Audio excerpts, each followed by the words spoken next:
In the notice of returns, one word that Jones uses again and again, parenting class with the business people, with their businesses, one of the words he used over and over again is standards. And the question has come to me, how do we set standards in our own lives?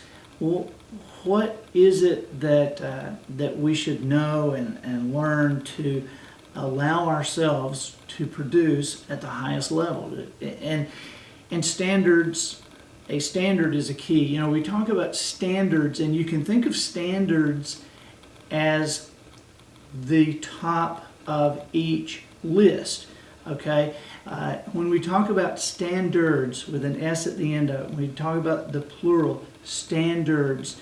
Remember that if we are being accurate, we are talking about standards in parenting, that is a standard, and that finances have a standard, and that relationships have a standard, and together those are standards. Okay, but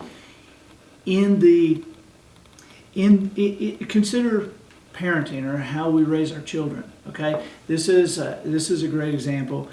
The word standard means an agreed upon level of achievement, an agreed upon. It's an agreed upon. That is the standard. Okay. And so when we look to set standards, we're talking about standards across the board, but when we look to select a standard for raising our children, or a standard for our marriage, just understand that there really can only be one.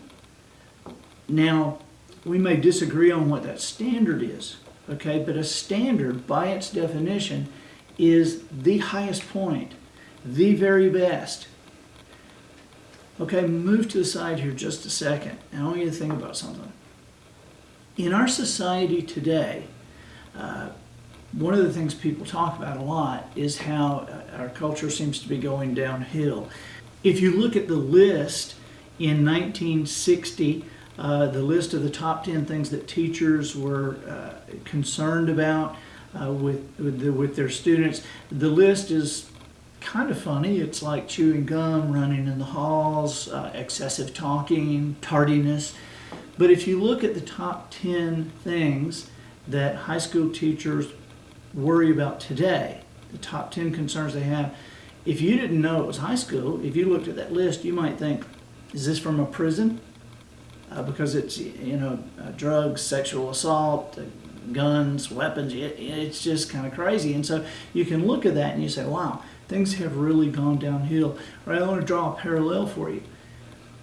In our society today, parents across the board have agreed to disagree, because there is one parent group that let's say that their child, that they are fine with their child dressing this way, and you can go to whatever extreme you want to about piercings, or or a tattoo on their whole face, or I don't know. You go to that extreme, and then you go to the other extreme, that there's parents that their hair can't touch the ears, that the girls have to wear dresses to the floor, and so these are extreme edges, but those are standards that these parenting groups have set for the children. They are their standards, okay? But because they are their standards, there are many different standards that have been set, and just by the knowledge, just by us acknowledging there are many different standards, that means there is no standard. There's not one thing. Nobody has agreed on the best way to raise children. Because there are many standards, there is no standard. And what happens to a society with no standards? You can answer that yourself. We've seen it over and over again through history.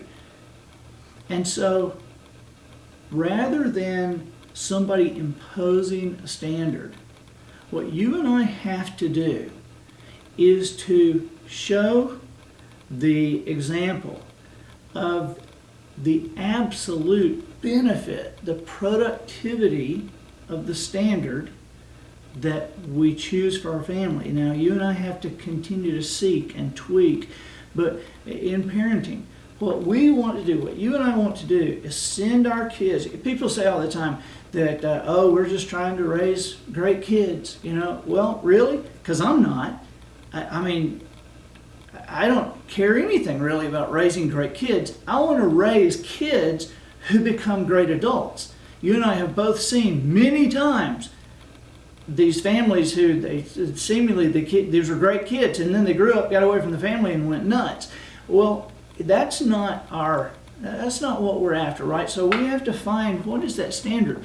And you and I, by virtue of what our children become, the fruit on the tree, you and I need to prove the power of a standard so that the people on that end and the people on this end, and everybody comes together, comes a little closer, and then once again there can be. Now, I don't know if it's going to happen, right? But you and I have to make the attempt so that we prove so convincingly that the standard that we followed worked to create adults that are productive and happy and in stable marriages and lives and stable financially, that we can prove that, right? And this is why it is so important to arrive at a standard, set a standard. We must continue to learn, continue to seek wisdom as to what that standard would be. And one last thing before we go.